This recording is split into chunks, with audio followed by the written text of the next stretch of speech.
You know, I'm right. The podcast that uncovers the origin stories of some of the biggest names in media, sports, entertainment, and so much more. We've been having a lot of authors on with us recently, as well as TV stars. And today, Joe, our episode, it's going to get pretty spooky. It's going to get spooky. And you can tell everybody why it's going to get spooky, Joe. If you're listening to that, you're not going to get the full effect there, but that was very, very good. You may know our guest today as a Ghost Hunters Academy graduate. He was on the show Ghost Hunters, the co-star and executive producer for the television series Kindred Spirits on the Travel Channel. And recently, he became an author this year. Goodbye, Hello, Processing Grief and Understanding Death Through the Paranormal. So yes, he is an author, but a lot of our guests may know him more from his TV work. We welcome Adam Berry to the show. This is unique because we haven't had a ghost hunter on here yet, so you're definitely the first. Adam, welcome to the show. How are you doing today? Good. How are you? Thanks for having me. Thanks for joining us. So, Adam, what was it like growing up in a haunted house? And when was the first time you saw a ghost, and how do you define what a ghost is? Sure. So, growing up in a haunted house is like, it's not normal per se. It can be scary and spooky at times, but I was a kid who loved all things scary and spooky, right? Like I grew up in a time period where I was surrounded by the Ghostbusters franchise, the original one, Goosebump books, Are You Afraid of the Dark, Scary Stories to Tell in the Dark. So my pop culture references with ghosts were like through the roof. So having activity in a house that you grow up in, it can be unnerving if you aren't me. I guess.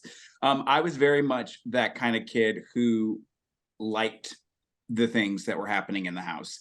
The first thing that ever happened was a literal ghost dog, which sounds crazy and strange. But when I say that, because most people think ghosts as like people that have passed on that come back, or, someone who kind of like, looks like a white sheet ghost, like coming out of your closet. But this was a literal dog. And I didn't see the dog, but I could hear the dog scratching on the bathroom door. I could hear it walking into the room. And then when it got to the TV, we had one of those like old knob and tube TVs that you like had to press in the knob and the TV would glow a little bit, And so as soon as the sound got to the television, it would glow and then it would repeat. So it would be scratching, walking, and then glowing. And, at first I was like maybe in the fourth grade and I tried to rationalize it. Like maybe it's my aunt, maybe she's here because we didn't own a dog. We didn't have pets, but my aunt had a dog and maybe for some reason she's sleeping over. Who knows? And then it sort of dissipated and stopped.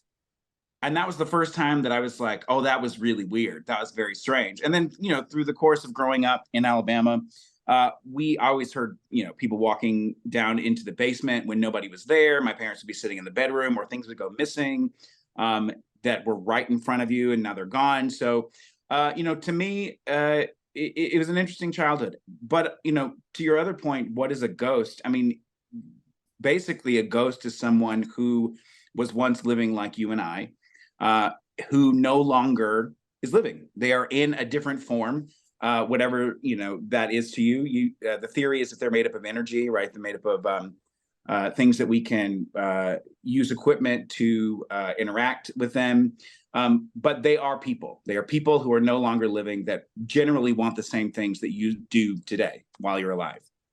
So how do you determine if a ghost or a spirit, is it a good ghost, a good spirit, or a bad spirit, a bad ghost? So good energy versus the bad energy, like you were talking about. Well, if you get picked up and thrown across the room in the middle of the night, it's probably not a good ghost. Just kidding. I'm kidding. That's never happened to me yet. Yeah. I think, I think so.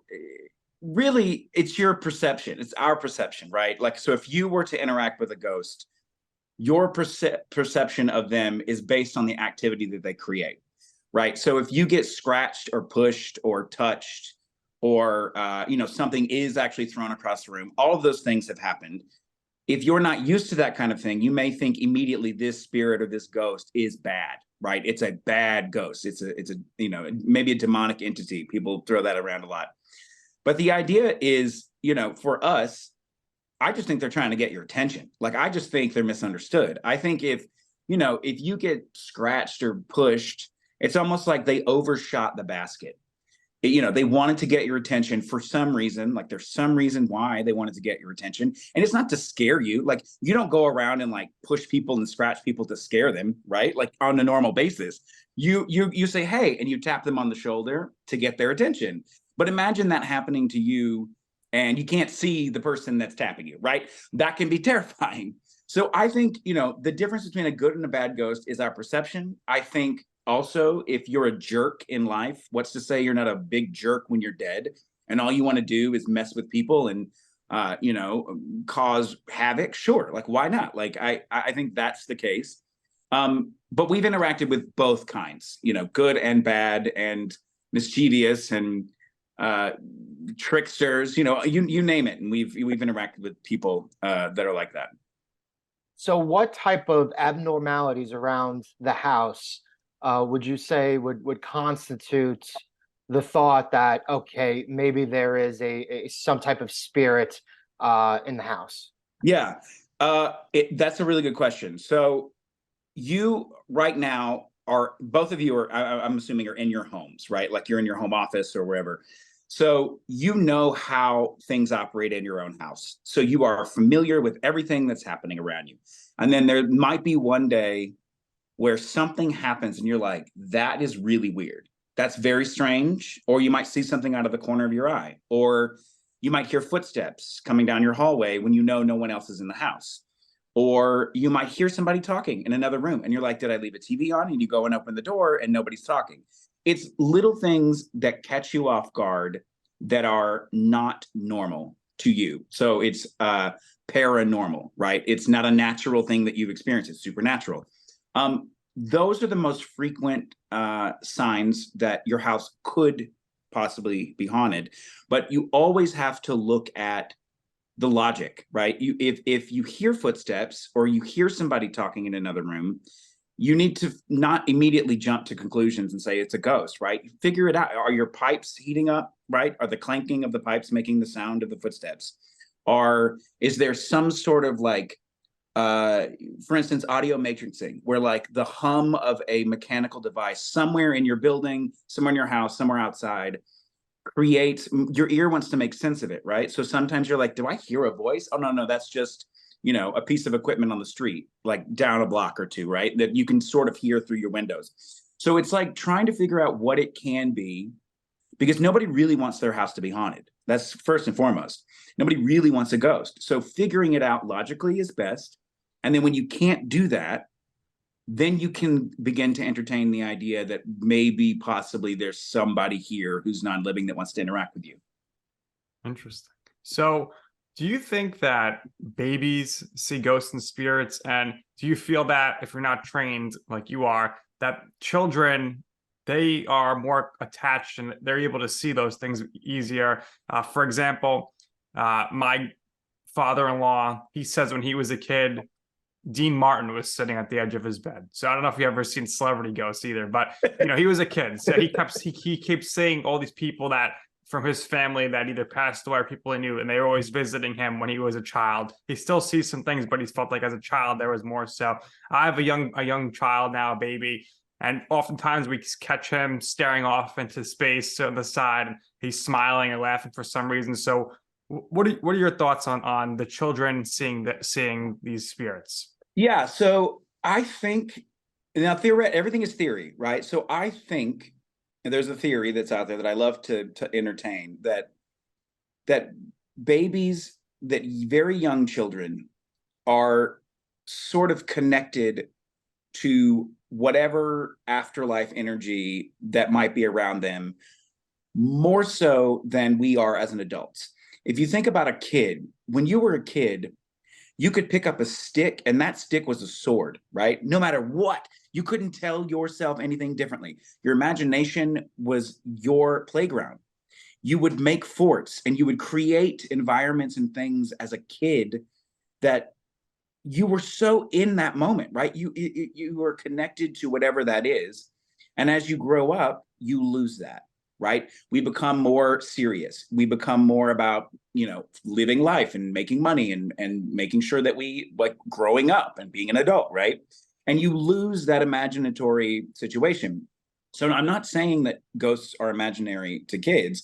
I'm saying that I think their brains are a little more connected and they are physically open more to the ideas of that kind of thing, right? Because if you're sitting on your bed, if I was sitting on my bed today and Dean Martin shows up, first off, I'm gonna be like, yes, that's the coolest thing I've ever seen in my life.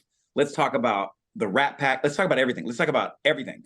But then two, I might be like, this is crazy. I need to get out of here, right? Like, this is insane. But as a kid, you don't react in that same sort of way. So if the grandmother comes back and stands in front of the kid and the kid's like, bye, bye, bye, I'm like talking to somebody, like, what was he talking to, right?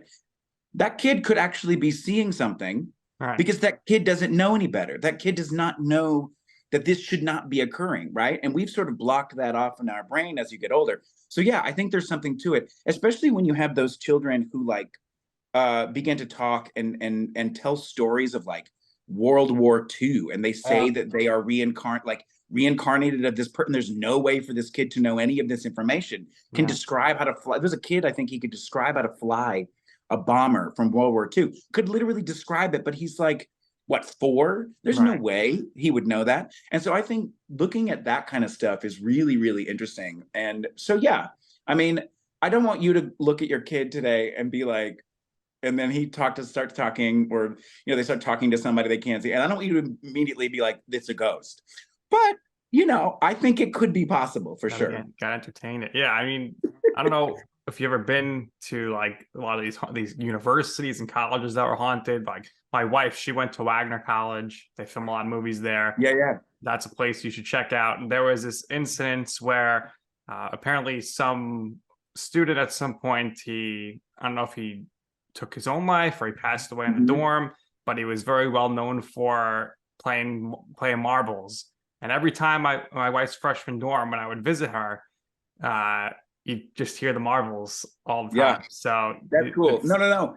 I think I've investigated a few buildings or places that were universities, like the Mission Point Resort in Mackinac Island. Apparently there is someone who died by suicide that is in the building. I mean, I went to the Boston Conservatory, and the dorm 24, I think, was my first dorm. And there was always this rumor that some dancer fell down the elevator shaft that doesn't work anymore, and people would say that dorm was very haunted. So I think, and in that case, it's almost like those spirits are still around because they have unfinished business.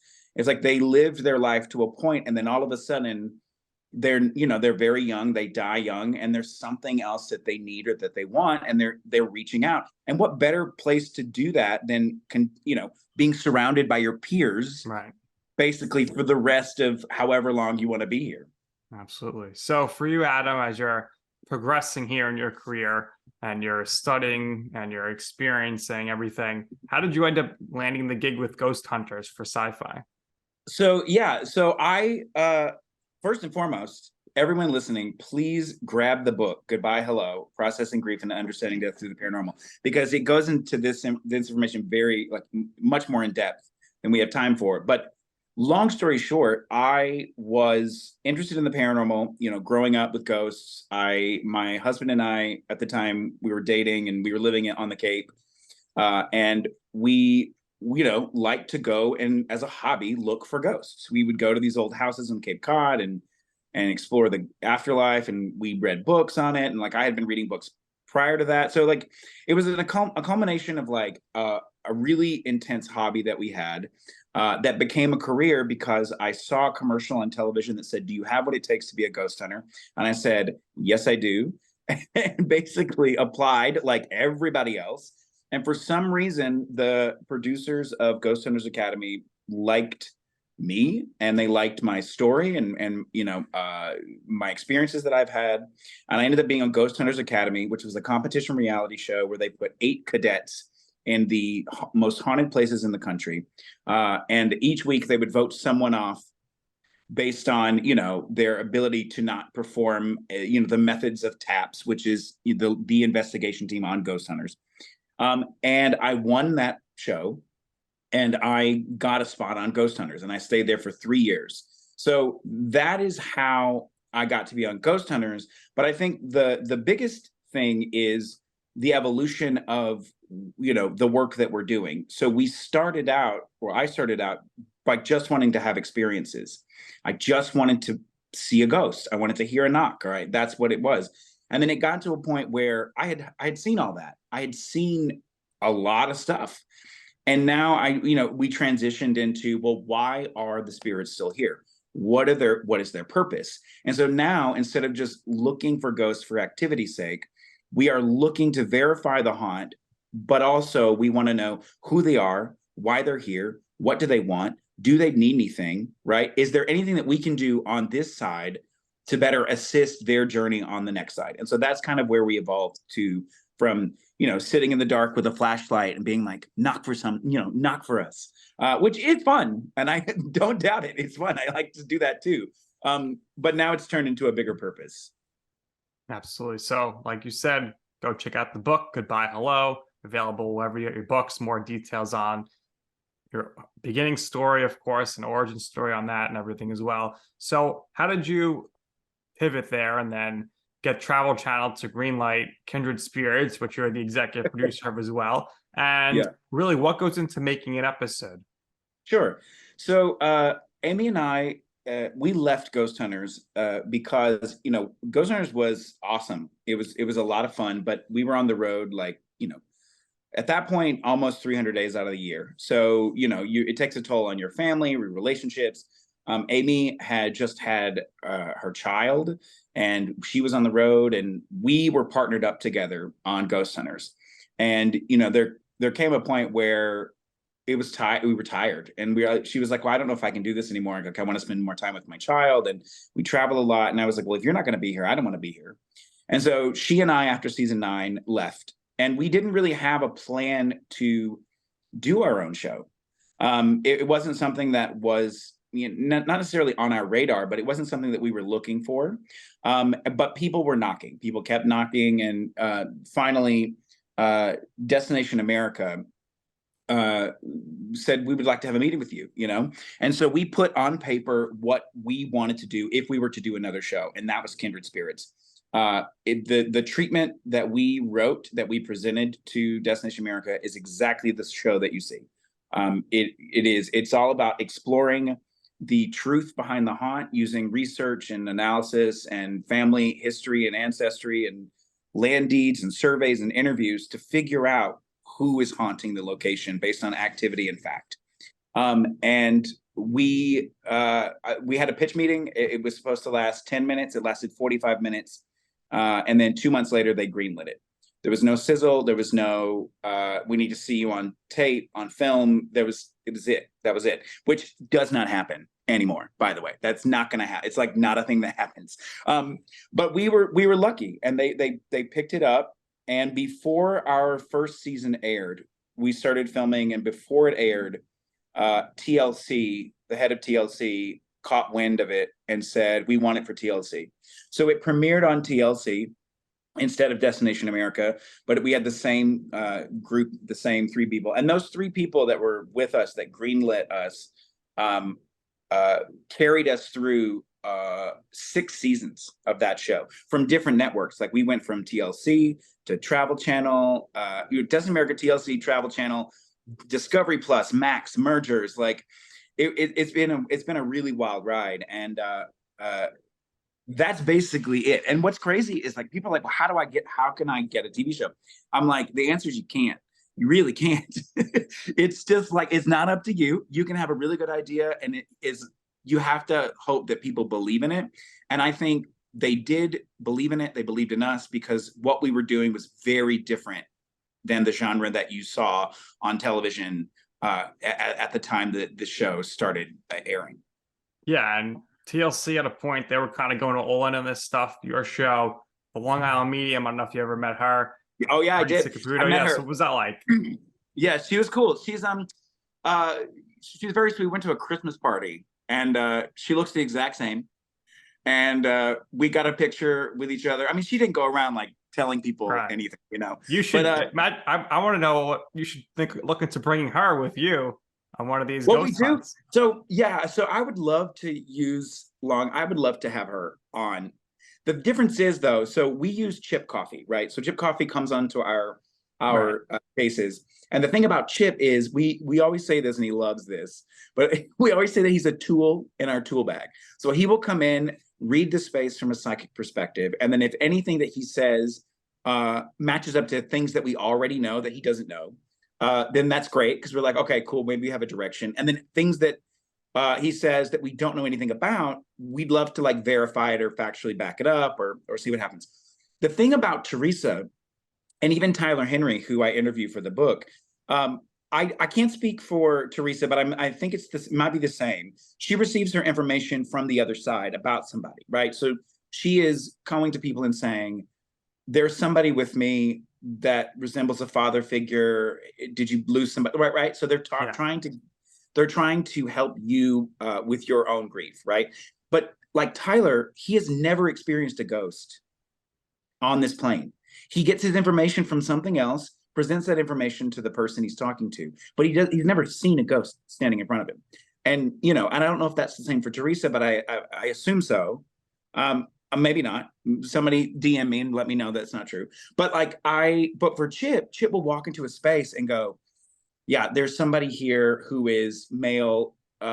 He's giving me like 30, 40 years old, very angry, agitated. Oh, he doesn't like you. You know, he's giving me information from the spirits that are actually in the space and not from some other cosmic conversation, if that makes sense. Yeah, for sure.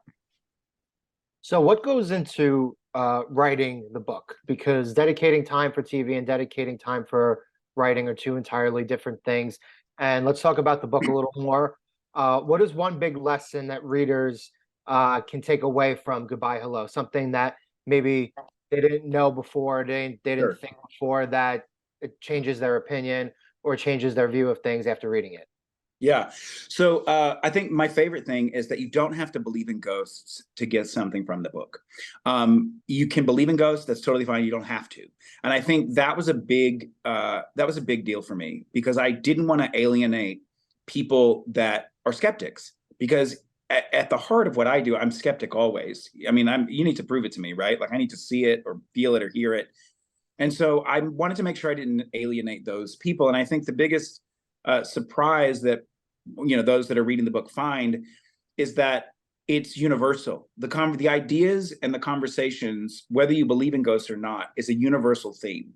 And for those who have lost a loved one, who are grieving, who need more answers than what they're getting from their friends or religion or family, this is something else that maybe can unlock new ideas to help you continue on your grief journey. The book also doesn't tell you how to grieve. Like, no one should tell people how to grieve. That's not a thing.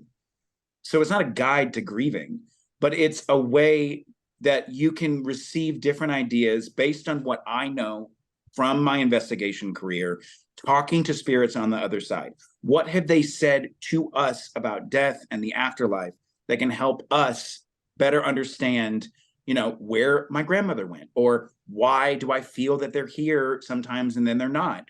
Or, you know, I have a dream about her and it is so vivid. I'm in the driver's seat. I can control the dream and she's standing in front of me and it's real. Like, what is that? And so it answers all of those kinds of questions.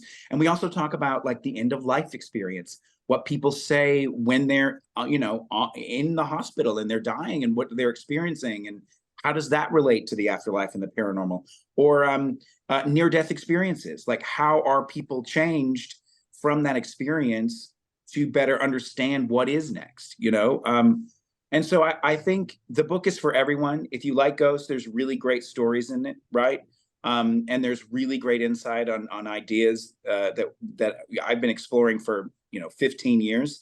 But if you don't like ghosts, you're still going to get something from it. And in the sense of how to write a book, like literally pull your hair out all day long, and then like throw up a chat, like literally throw down 2 pages so quick. Because the amount of time I like sat with my hands beside my head, just like with my elbows on the table, staring at my computer, being like, I don't have anything else, but I know that there's something else I need to talk about.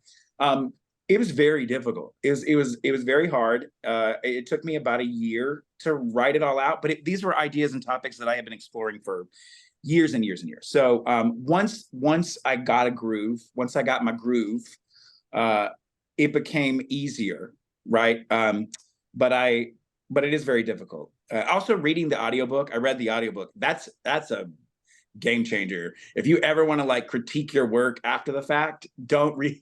If you don't like that, don't read your audiobook. But that was difficult. That was really difficult. And at times I'd be like, what am I even saying? I mean, they're like, okay, no, I know what I'm saying. Okay, great. Okay, I get it.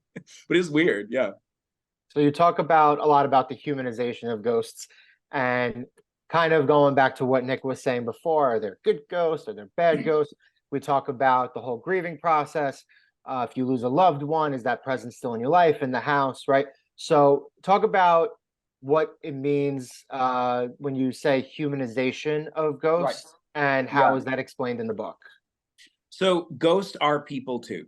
It's basically the same thing. So when we experience paranormal activity, the first thing I want everyone to think is, yes, that's weird. Whatever's happening is weird, but it is not a creepy, disgusting, Hollywood made up demonic creature on the other end of that activity. It is literally a mother, a father, a sister, a brother, someone who has lived just like you, and they are now no longer in their physical body, and they're living in a world, or they're existing in a world that isn't created for them.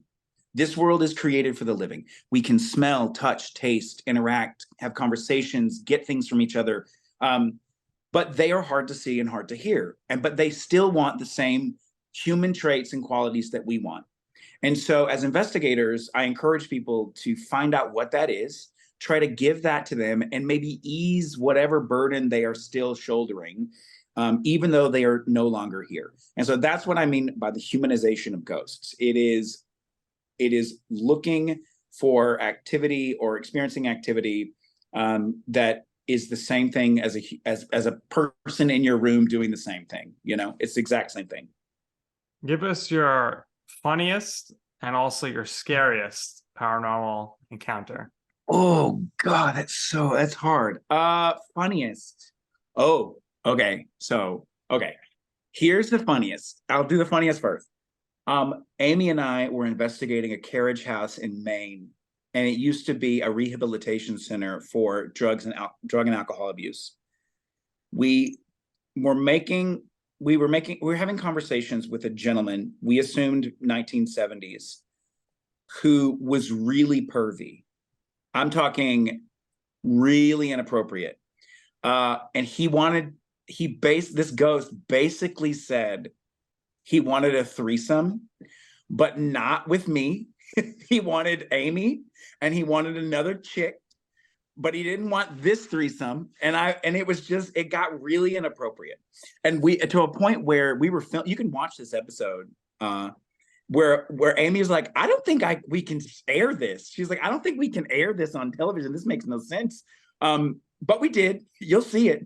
And like this guy was just swinging, man. He was a swinger, and he was just living his best life in this carriage house. And he also the women up in that space felt very kind of threatened and uneasy, and like men were fine. And so it made sense. It was like, yeah, this dude's a creeper, right? So that's probably the funniest thing that's ever happened, because people don't realize, I guess you can still be sexual even if you're dead. Like, who cares, right? The scariest thing, I would say one of the scariest things was Amy and I investigated the Villisca Axe murder house, the Villisca house in Villisca, Iowa. The story is, there was a gentleman, they never caught him. They believe that he stayed in the attic all day long with like an axe. And when the family went to bed, he killed the mother, the father, their children, 3 children, and the 2 friends that were sleeping over downstairs. This is in the early 1900s. It's one of the most gruesome axe murders. But we realized that if you were alone in the house, this entity, this person that was acting out would really start to act out because it was feeding off of the fear that you had. And so I decided to use myself as a guinea pig, as bait. And I sat at the entrance of the attic, staring at the bed that the mother and father were in when they were killed. I opened the attic door. My back was completely vulnerable to the attic. And anybody who knows me knows I hate that. Hate that. And I sat there alone with a camera on me, and I did an EVP session. I asked questions and wanted to get responses. And, you know, it was nerve-wracking and really intense. And I said, you know, asked them about like what happened or, you know, did you do something to this family? Is it you? And it says, I killed them. Plain as day. And I'm sitting there alone listening, and I hear it, and I don't even acknowledge it. And I rewind it, and Amy is listening. She's not there. She's in the other building listening to me. And I play it back, and it goes, I killed them. And Amy goes, it says I killed them. Adam, it says I killed them. And it was the first time that I was like, oh my God, I'm literally speaking to the dude, whoever committed this crime. And I'm alone in the crime scene. So that was fairly nerve-wracking. But the thing is, people are like, well, why did you do that? The thing is, we did it because we weren't getting the information that we needed. So we had to push the boundaries of what we were comfortable with so that we could coerce whoever it was out to talk to us. And we would have never gotten that information if we hadn't put ourselves in that kind of situation. So can you recall any other memorable investigations over the years? And I wanted to ask you specifically about going on location, feeling the energy and the presence immediately of the place that you're in, right? So if there are any other memorable experiences, you know, we would like for you to share them. But specifically, can you recall an instance where you were on site somewhere and it was immediately you felt like a negative energy, you know, outside of the Iowa story, or if you walked into some place and you just immediately felt like this positive energy, like the presence there was just like waiting for somebody to interact with? For sure. So we always say that I think, and a lot of people think this, that everyone's a little bit psychic, right? Like a little bit psychic. And I think the more you tap into that part of your brain, the better you can get at it. However, those of us who investigate the paranormal, like Amy and I, for instance, we've been in thousands of places that are haunted, thousands and thousands and thousands. And we've been able to sort of, no, we're not psychic. Like I'm not going to connect you to a loved one who's passed away. But I can walk into a room and I can tell you, oh, there's something here that feels weird, right? Like the energy is thick.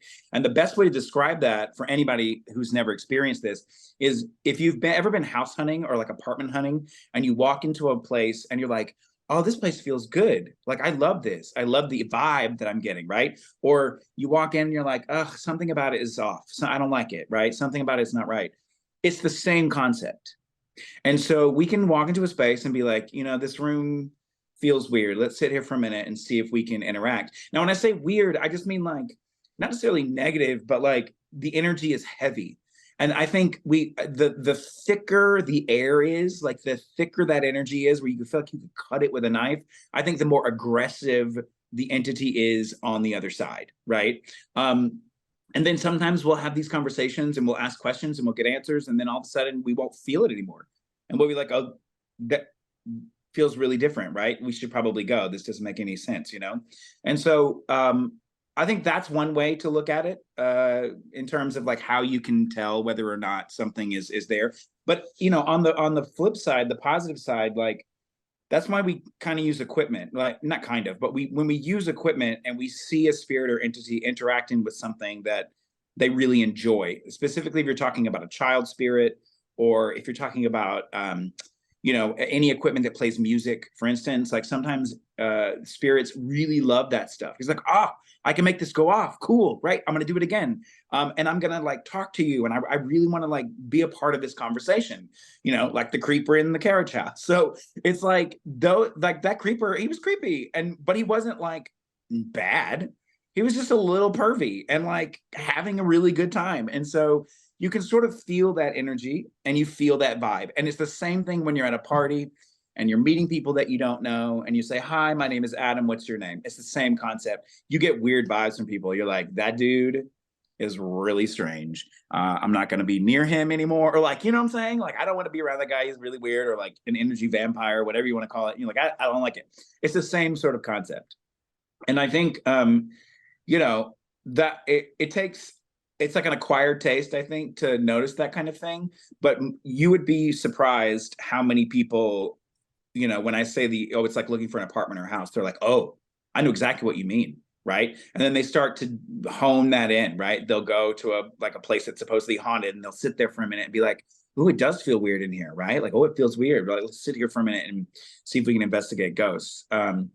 So yeah, I think anybody can do it, but that's pretty much the idea, I guess. So in your life or in your career, what would you say is your I'm right moment? And that's a time or place where you perhaps ask somebody for advice on something and they're like, don't do that. That's crazy. You're like, you know what? I'm going to do it anyway. And ultimately, you will see why it is that I'm right. Well, so because everything we do is theory, right?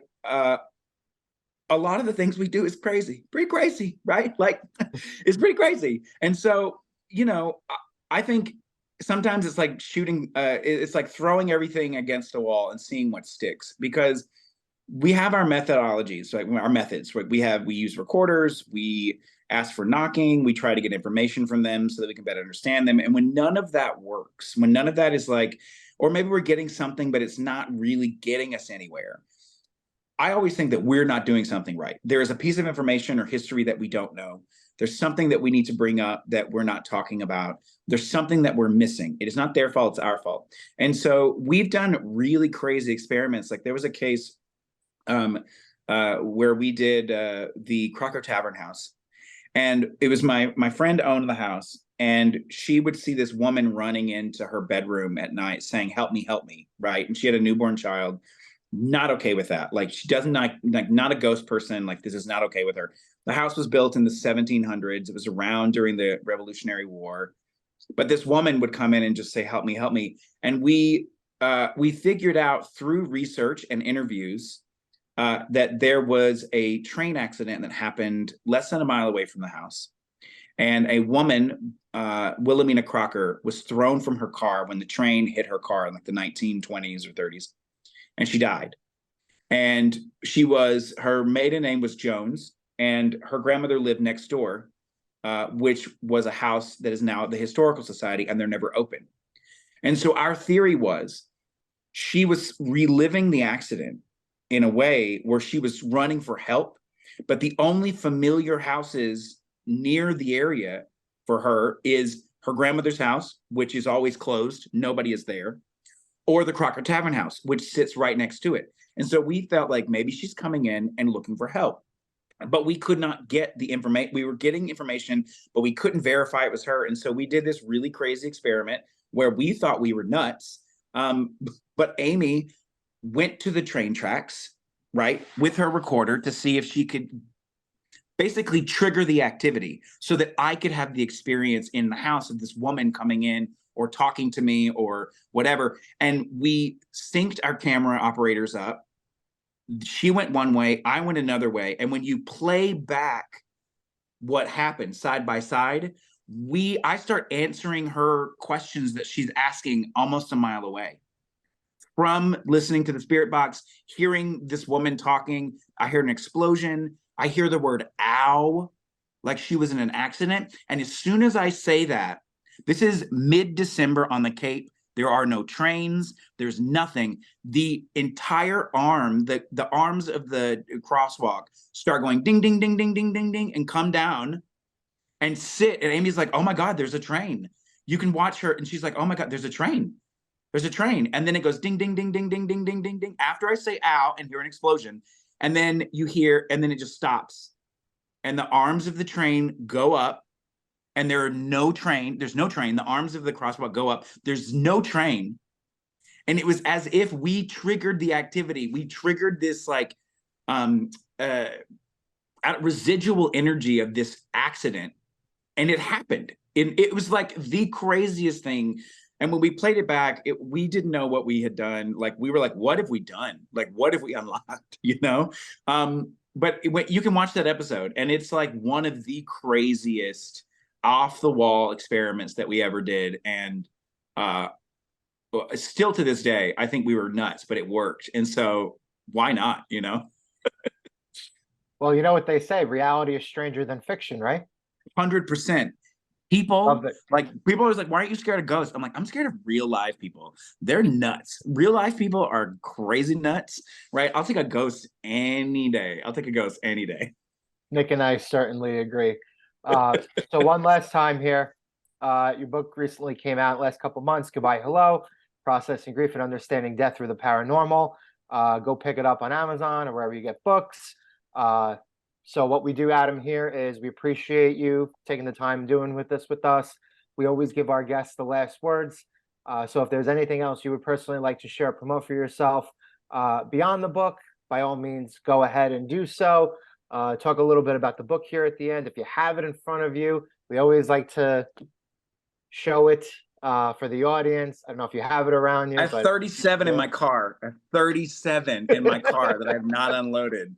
You'll have to just take my word for it. I have a book, I promise. But anyway, like I said, thank you again. And this is something that's very unique. You know, Nick and I have never talked about ghosts or anything on here before, so we got to pick your brain a little bit. It was very, very interesting, incredibly unique. But yeah, so thank you for your time. And again, if there's anything else you would like to share or promote, by all means, go ahead. Thank you. Yeah. Please pick up the book anywhere books are sold, Amazon, Barnes and Noble. The audiobook is fun. I narrate it. It's a great listen, 6.5 hours. It's not like Barbara Streisand's new 48-hour book. It's quick. It's a quick drive. If you want to see me at events, you can go to adamberryevents.com. Talks about where we're going to be, where we're investigating, where you can come and investigate with us. And then follow me on all social media. You can Google Adam Berry Social. You'll find it. But you know, Instagram, Adam Berry, Twitter, Adam J. Berry. And just, you know, stay spooky. Let me know what you think about the book. Rate and review. Like this podcast. Do all the things. You got it. Thanks, Adam. This has been Thank great. you. That's going to do it here for this episode of You Know I'm Right for our very special guest, Adam Berry. For my co-host, Joe Calabrese, I'm Nick Durst, and this has been You Know I'm Right.